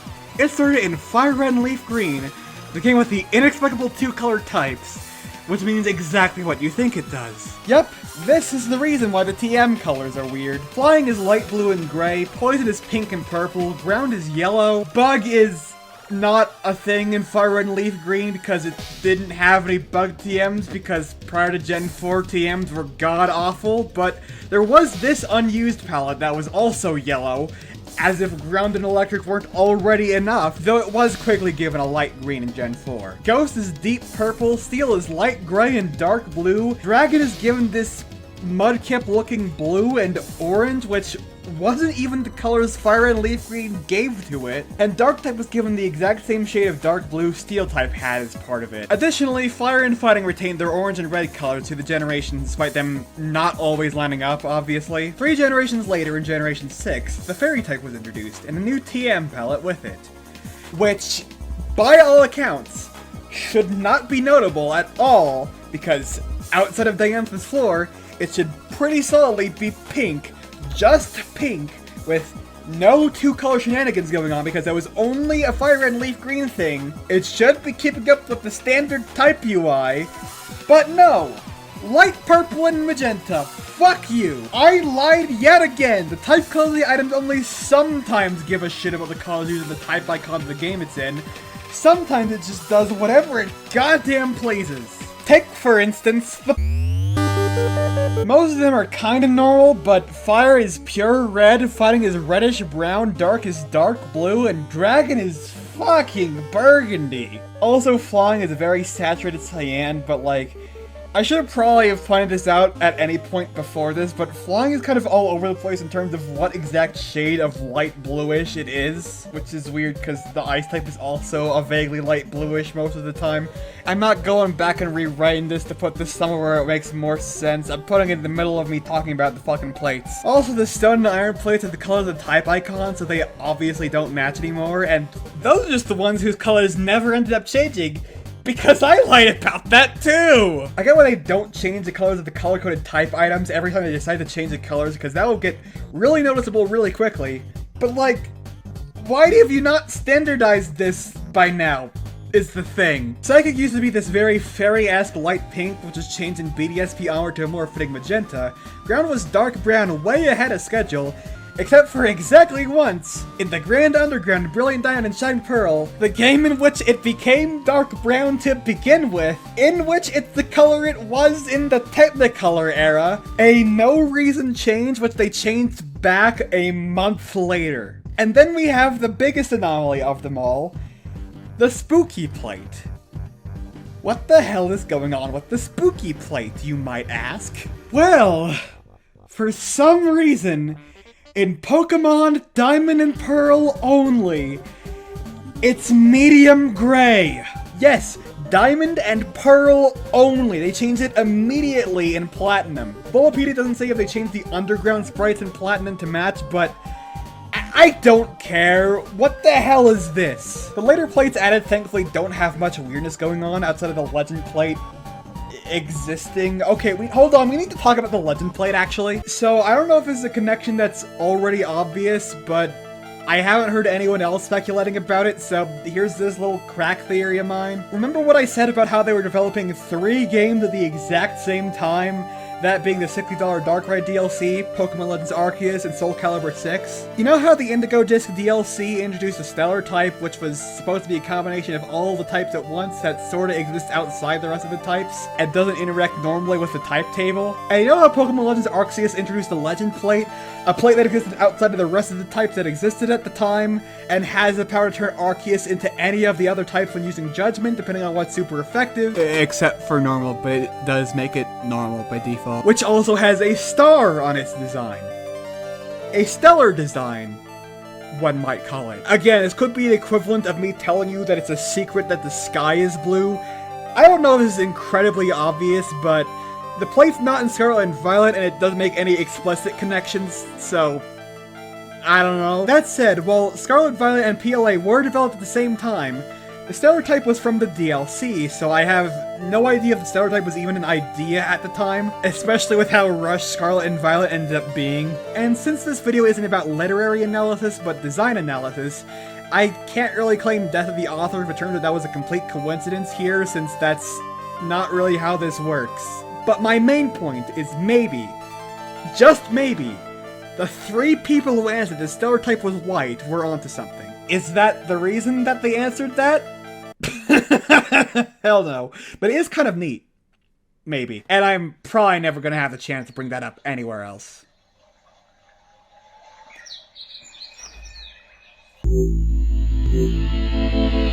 Oh hey, the gems are normal. Ground's a bit dark a bit too soon, and the normal gem's weirdly pink, but outside of that, I really don't have much to say, because all of them but the normal gem were discontinued after Gen 6. Yeah, these gems may look pretty, but under that hardened diamond shell is a war criminal, so let's move on.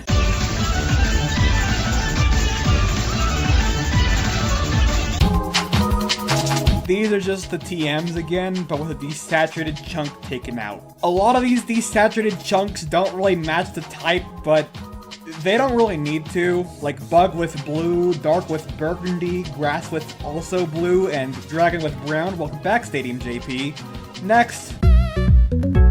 Now, given that the Silvally memories that we were just talking about, that were just in the previous generation, were functionally the same design and color palette as the TMs, you might think that the TRs, given that they are functionally just TMs but analog, would have the same palette on the inner label, but nope, it's just the colors from Sword and Shield's iteration of the Go era, water-type looking dragon type at all. These were also discontinued immediately, so I have nothing more to add. I just realized I used like the phrase, speaking of things that X, or on the topic of things that X, so many times in this script, like holy shit.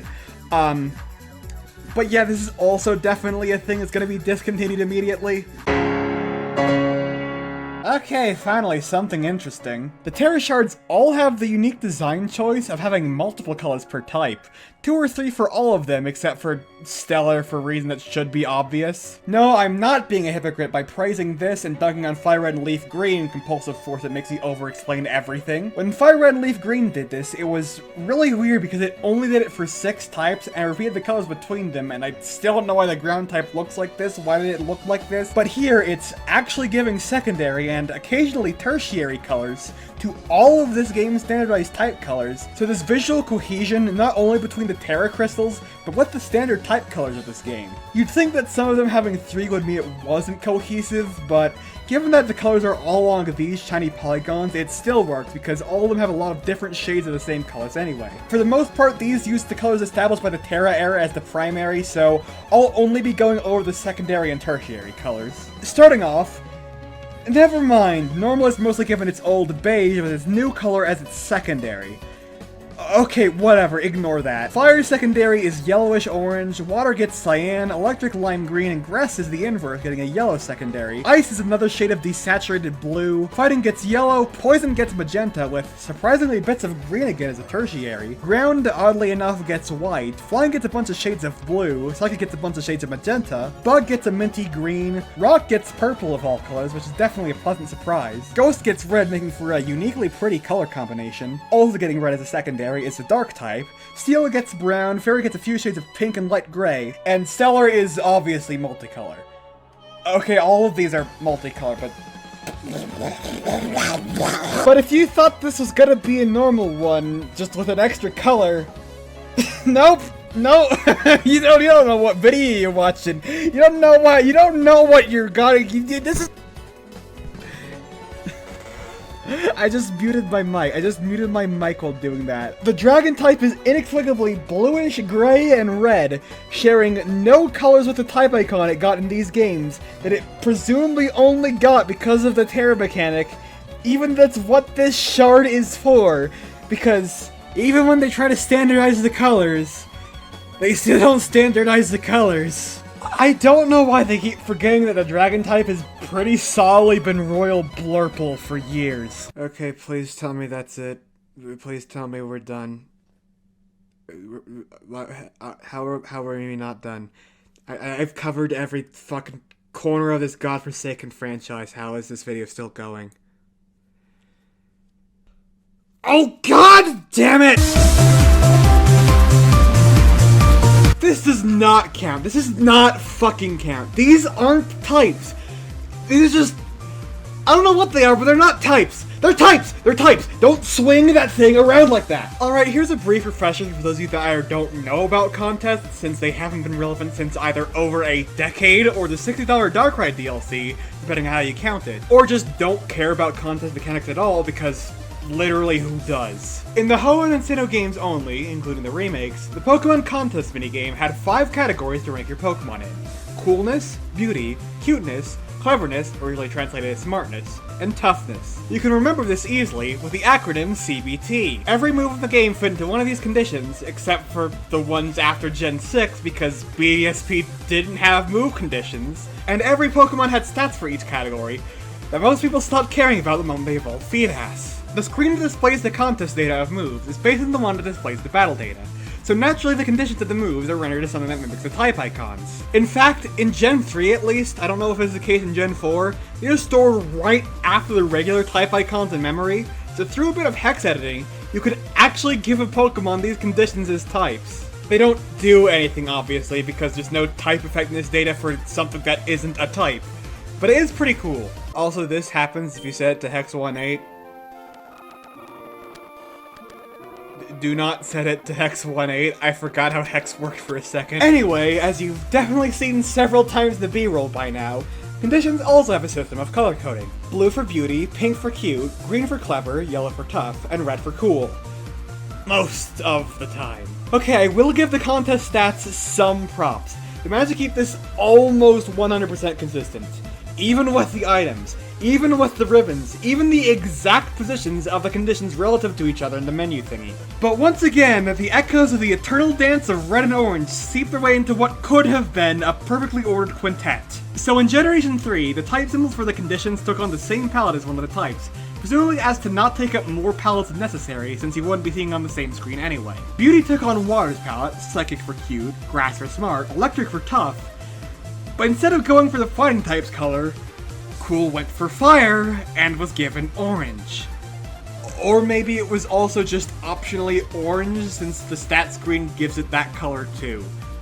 Or they based that on this, I don't know. And yes, because Diamond and Pearl recolored the fire type, that also means that the cool icon was redesigned to be more red, even though they probably didn't have the same palette limitations, but it also still continued being orange in the stats screen. Omega Ruby and Alpha Sapphire gave the contest stats their own unique style of icons due to the 3DS's advanced technology allowing for shapes that aren't rounded rectangles, giving their conditions their own slightly different shades in the process. And finally, BDSP doesn't give moves contest conditions anymore, so unfortunately we don't get to have condition icons, but there is still a stat screen, and for some reason Cool is still orange. Outside of that though, despite contests generally being much less relevant than types, it does actually make sense why the conditions are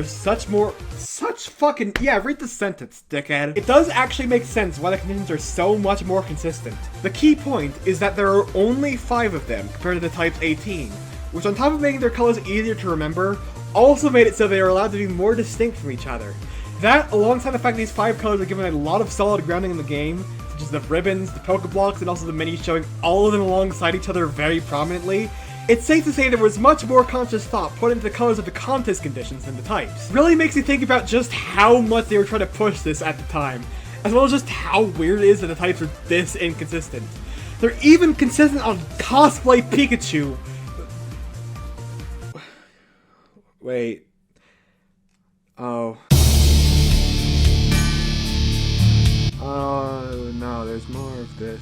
Yes, some of the Pokemon themselves have type-based color coding, and one of them even has associated symbols, meaning that they'll extra not be able to change it ever because Pokemon hasn't significantly redesigned any Pokemon since Gen 3. And the first Pokemon with type color coding were introduced in Gen 4. Rotom, thankfully, only has 5 colors to deal with, but despite this, they're still kinda weird. The plasma around each of Rotom's forms is a different color for each type. Red, blue, and green for fire, water, and grass, obviously. Then purple for ice, and yellow for flying. I say kinda weird because it actually makes sense why they're weird. If they'd gone with the standard colors, they'd just be more shades of blue. Since the electric type and the various purplish types aren't part of the equation due to Rotom only having 5 forms, and also being primary electric type itself across all forms, it's allowed to have that freedom to make the colors more punchy and distinct from each other. It's the same type of thing as the contest conditions, and in fact they're even almost exactly the same colors. Just replace purple with pink, and ignore how cool is orange sometimes. But this is not the only Pokemon Gen 4 introduced to have color coding, and the other one is much more relevant, because not only is it the only distinction between the Pokemon's forms, but it's also one of the most consistently powerful Pokemon in Ubers across all of them, so it's kind of fucking important you'd be able to tell the difference. That, of course, being Arceus. We will talk about Arceus later. Let's arbitrarily talk about Silvally first. It's in-universe synthetic AI-generated knockoff. Both of these Pokemon have the ability to change their type based on if it's holding the respective color-coded item for that type. While Silvally's colors aren't a perfect fit to the type icons for its memory items, which makes sense in the latter are based on TMs, there is, for once, the slightest bit of visual consistency. It perfectly matches the colors for the respective Z crystals, transparent ice type and all. You can't actually use Z crystals on one of the type Silvallis due to how items work because for some reason only Arceus is allowed to do that, but I'm bringing it up to establish that yes, sometimes Pokemon can keep things the mildest bit consistent even when everything else isn't. Even if it does mean that Silvally Ice looks nearly identical to Silvally Normal. Which is kind of a horrendous choice design-wise in complete fairness, but the Ice type shouldn't have been colored like that anyway.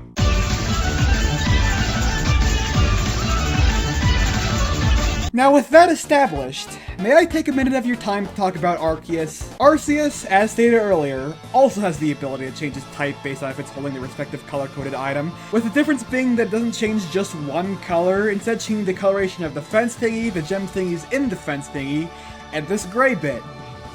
But only sometimes. Now, you'd think that the Pokemon that created the plates that changes type and color depending on what color of plate it's holding would have its primary color, or at least some of its colors, consistently share the color of the plate it's holding, save for the normal type variant which doesn't need one.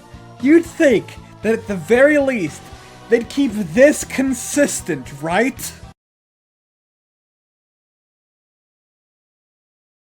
Okay, I should stress that it is not as big of a problem as I'm probably making it sound, but it is still a bit of a problem because this actually has some relevance in gameplay. Most infamously with the thing of the Arceus flying named Arceus Steel, but a friend of mine apparently did the same thing with Silvally, another color-coded Pokemon we'll talk about soon. Sorry, I did not proofread this script, apparently.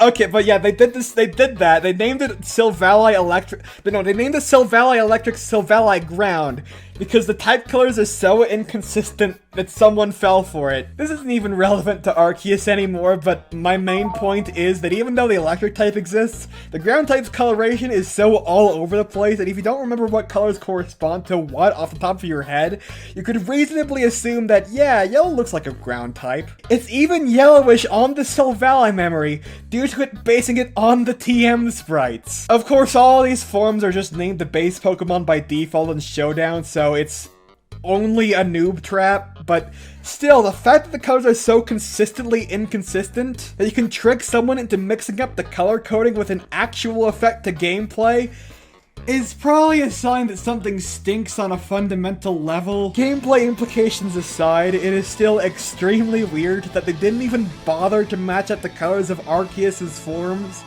with the plates that give it form. I know they didn't do that with Sylvally, but they were still matched up with something relevant, even if only in the sense that they were introduced in the same generation and revolve around types. Fighting is red and yellowish orange, despite its plate being desaturated orangish red and its type icon being dark red. Poison is saturated fuchsia and pink, despite its plate and type icon both being standard purple. Ground is orange and white, despite the plate being brown and the icon being sandy brown, and the gray bit changes to yellowish. Rock is nearly the same as normal, but desaturated and the green gem changed to light yellow, so I don't know why they didn't also change the gray bit here to compensate, to make it, like, not look exactly the same as the normal type, because it looks almost exactly the same. Bug is dark green and red, despite its plate being light green and the type icon being lime green. Ghost is purple and red, with the gray bit also changing to purple, all of this despite the ghost plate initially being gray, but that was a bad idea to begin with. Fire is orange and yellow despite the plate being red, but the gray bit does change to red here. Electric also changes the gray bit, which does at least help it distinguish itself from normal, but it's still very similar, albeit not as much as rock. Dark is this edgy black and red again, despite the plate being dark blue and the type icon being dark brown.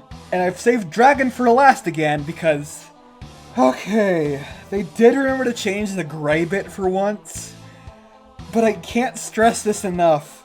Purple primary, green secondary, the plate is red, the type is indigo unless you're in the Pokedex, in which case it's half blue and half red, and the TM is blue and orange, all in the exact same game for the exact same type. It does look pretty cool though, I like it. Again, I'm not trying to do that Pokemon fan thing, but I don't know how else to make it sink in just how weird this is on every conceivable level. Like, a person designed these. Even if this was a left hand didn't know what the right hand was doing situation, which it probably was, how did nobody catch that the color-coded plates that go on the color-coded forms aren't the same color coding? And why are none of them the colors that the types were already associated with in this generation? Actually, why did they match Sylvally to the Z crystals? What the fuck is going on there? They clearly know how to match something to the color coding of something by now. Why didn't they do it for the memories? And why didn't they do it for the plates? I'm pretty sure color was invented before 2006. They had no reason to keep doing this. This was so bad, I noticed it even as a kid. I just thought they didn't know what to do with the dragon type, but now that I'm looking at it as a 21-year-old, I don't think anyone knew what to do with the types. People just kept making their own system from the ground up that only mostly aligned to the convergent evolution, or like the vaguest memory of what the types kinda look like sometimes. By the way, small recap of all of this nonsense. Sylvally and its memories did not share a color scheme, but its memories did share a color scheme with the TMs, which themselves didn't share a color scheme with the TRs, despite having nearly the same function. Sylvally itself does share a color scheme with the Z crystals, even though the Z crystals don't interact with its color changing gimmick, but it does interact with Arceus' color changing gimmick, which it does not share a color scheme with, nor does it share a color scheme with the items that were originally meant for changing its form. Everything shown in this table is dragon type, by the way. You ever just design something with your eyes on backwards? Let's take a step back and analyze all of this nonsense, because if there's anything this video needs, it's more data analysis, please. a waiter! I don't know who was responsible for what or why, so I kind of have to treat this less like a concrete series of events and more like trying to backwards a mythology, because that's kind of all I can do. Prior to Generation 3, the designs were in a bit of a formless void since there wasn't anything mainline to ground it yet, but there was a gradual idea forming of what the type should look like. Then, Generation 3 introduced the type symbols proper, which for most of the generation, roughly solidified the idea of what a type icon was, except for fire red and leaf green through the reasons I will never hope to understand, which likely originated the color palette the TMs use, which would then be carried on back into Hoenn, and not changing it to match. For some reason though, they seem to have stopped caring entirely about consistency around Gen 4, as evidenced by all of this shit, and the fact that the sets of type icons are largely taken from either Emerald or fire red and leaf green at random, without much thought or care put in. This generation, along with Emerald, established the precedent of not recoloring any of the items unless too far gone, and even then, not always. Generation 5 seems to have cared a bit more, what with it remixing the type icons and keeping the gems consistent with them. This seems to have also established a precedent, that being the games regularly changing the type icons, though evidently not drawing much thought towards the colors themselves, since once again, X and Y get a bit weird with it. Again, I don't know why they're like this with the fairy type, they had just introduced it, I don't know. I don't understand. Generation 7 is a bit of an odd duck since outside of the Wily memories, which are based on the TMs, there is a consistent system of color coding used between the other two things it introduced, despite them having no relation to each other, even though the Wily memories, which aren't colored the same, obviously have a relation with Wily. This leads me to think they might have been working on a system of color coding in the background to maybe try to start keeping things consistent, but evidently they didn't care hard enough to use it with the type UI. If they were planning anything though, those plans were disrupted by Pokemon Let's Go Pikachu and Eevee's Pokemon Go style icons, with Pokemon Sword and Shield firmly establishing this as the mainline game's definitive set of type colors and symbols, and matching the new TR items with them. Though, much like the TRs, that didn't even end up lasting a full generation, as BDSP Onward brought the modern set of type colors that are now used consistently everywhere, or at least everywhere new since its introduction. So while it might be too early to call, the fact that Pokemon Legends ZA breaks the completely arbitrary pattern of Generation's secondary game remixing the type symbols we've seen for a whopping 2 generations in a row, and with how much extra emphasis these type colors have gotten, it's safe to say that I have no fucking idea how long the shelf life of this video will be because we live in upside down walking on hands no logic land where sense is nonsense and cause and effect are just a suggestion. But you know what? That's fine. It's fine. We've gotten through nearly everything, every single small but completely unexplainable design choice. But after so long, we've finally stumbled upon anomalies in the color design that were probably not done on purpose, that are weird not because the dev team decided to roll dice that day, but because someone probably fucked up.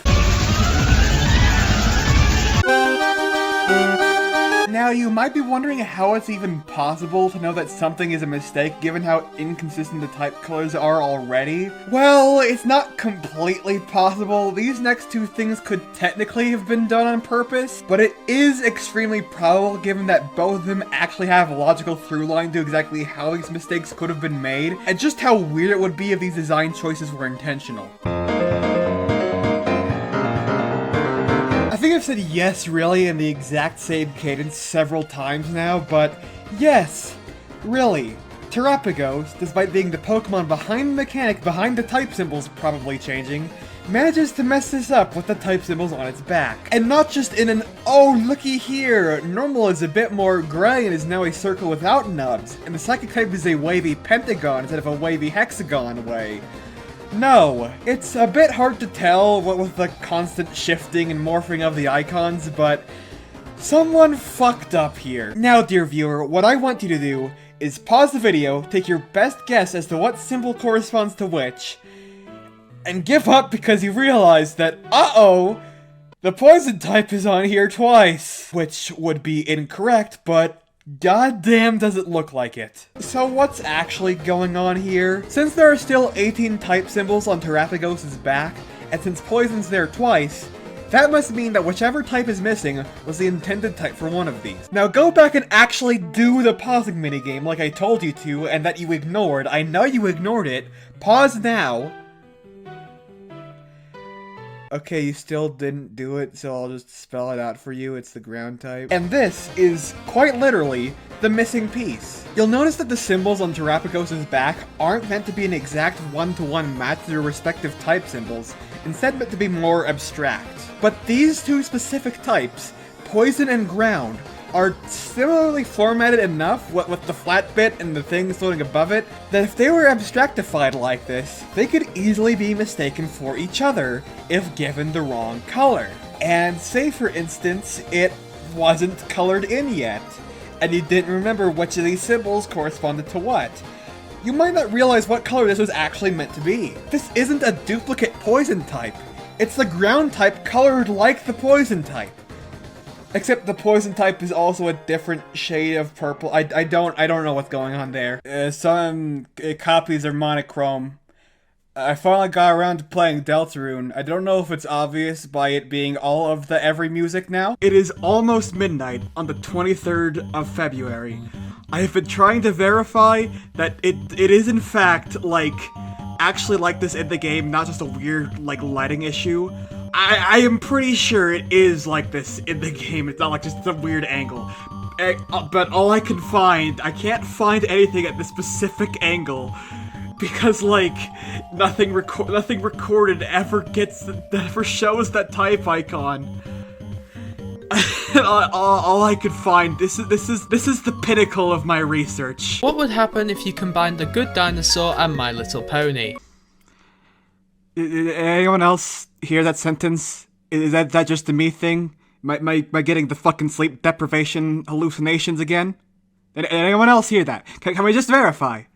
That's a sentence that we heard. Whatever the case is, we can confidently say that this was meant to be the ground type symbol since it can't be anything else. And indeed, on the official toy that I just found out about because I accidentally tricked someone into doing the research for me, this symbol is colored as brown, which is obviously what the ground type is usually represented as in Scarlet and Violet. Meaning that due to a likely coloration error, the ground type is represented on Terapagos in the game as purple.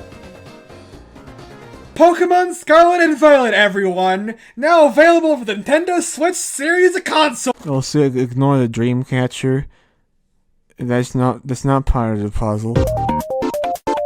Somehow, though, this isn't the only time a type has been erroneously colored as purplish. While it is the objectively most base color of all time, there is unfortunately such a thing as the wrong time and place for purple. For that, we have to go way back to the very beginning, the very start of all of this.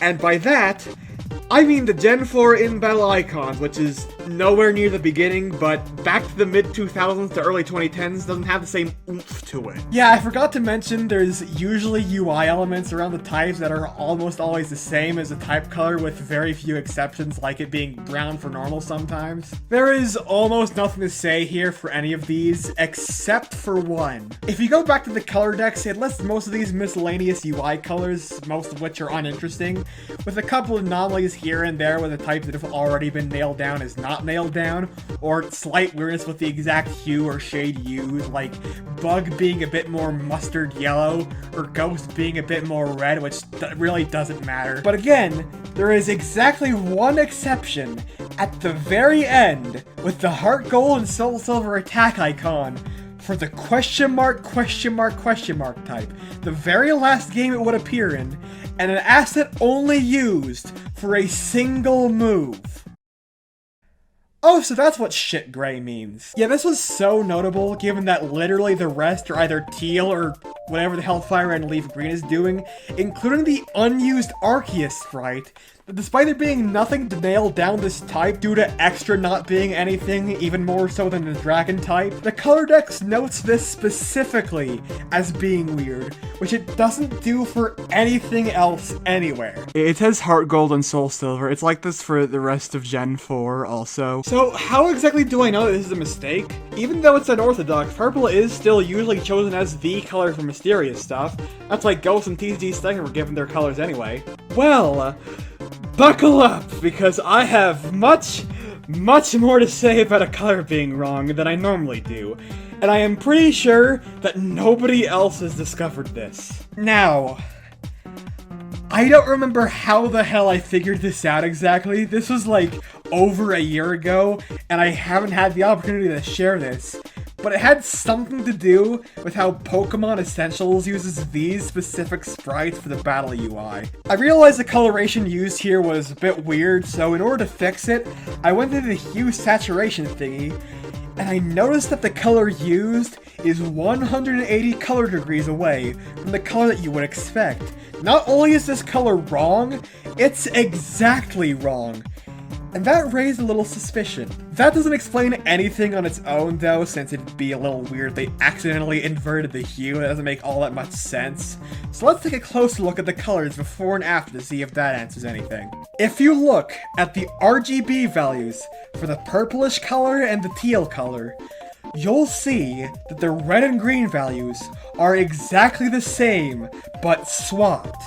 And that the blue value is only slightly different. If you swap the red and green values for this color, you get an only slightly more blue version of the color you get when you invert the hues. The hue wasn't inverted somehow, that was just an extremely lucky coincidence. The red and green values were accidentally swapped. The Nintendo DS, like the GBA, also uses a color palette system, and presumably when choosing the colors for the palette, somehow someone fucked up and put them in the wrong order, and this is almost guaranteed, because this is not the only time they accidentally used the wrong amounts for the color channels here. Remember what I said about the bug type being a bit too yellow? Guess what happens when you swap the red and green channels? Oh look, it's actually the color the bug type is. What about the ghost type? Same thing, just with the red and blue channels. I lied once again, they did actually matter. Never trust the word that comes out of my forked tongue. However, this still raises two very important questions. If they messed up this easily, why are there not more mistakes like this, and why weren't these caught? Well, those two questions answer each other. There's not more because they were caught. Ghost and Bug look similar enough to the colors they quote-unquote should be that nobody noticed it was unusual.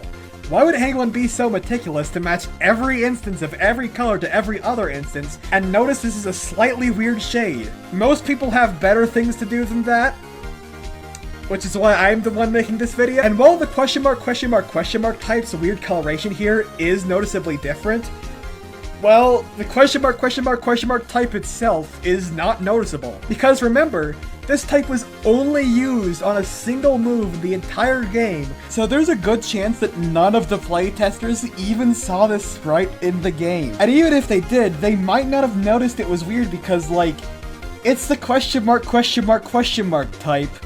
Who gives a shit about the question mark type? I don't know why the flying type is dark blue again, though. It was just like that in this gen, I guess. This color channel swapping resulting in exactly the opposite hue thing only happens for colors that are midway between, I don't know the words, but the 6 hues that either just use one color or the same amount of 2 colors, which this happens to be, since it's a desaturated version of this seafoam green color. So it was a complete coincidence that I discovered any of this nonsense that I absolutely needed to share somewhere, as like another 20% of the reason I made this video, which I've said like a billion times for different things, but that's because this rabbit hole was way deeper than it had any right to be. Like, this should not have had to have been an hour-long video. Other things with elemental systems and color coding usually keep it consistent at least within the bounds of whatever entry the thing it's in, if not the entire franchise, especially when it's important. But due to just how big Pokemon as a franchise is, with so many different people working on it, all with very different ideas of what the color coding for this central system should be, combined with a general tendency to reuse assets whenever it's possible to get away with it, and a seeming lack of communication, the color coding of Pokemon types is constantly in flux, and it's been inconsistent in every game since Fire Red and Leaf Green, and it's probably going to continue to be so for the foreseeable future because who gives a shit? It's something that is incredibly small, treated without all that much meticulous attention, with incredibly small implications, but once you notice it, you'll never stop noticing it. Jesus Christ, this video is finally fucking over. So, what have we learned today? You tell me, because I have no idea if this video will be useful for anything beyond filling you with a pattern recognition mind virus about something you've either never cared about until now or sort of recognized subconsciously that something's weird. Like, when you go on a walk through the forest, and it's pretty cool, because, like, how often do you have a forest within driving distance? But then you drive back to your house, and your family's not walking right or talking right, and your dog keeps barking at you and is weirdly hostile, and you slowly realize you're still in the forest, you're still in the forest, you're still in the forest, you're still in the forest, you're still in the forest, you're still in the forest. This bit was written so that I could joke that it doubles as a Halloween video. But there was not enough time for that, so that's why this happened. Happy 2026, everyone! Anyway, I have a Ko-Fi now. I don't know how to say give me your money or something in a way that's not give me your money or something. But give me your money or something, that'd be nifty.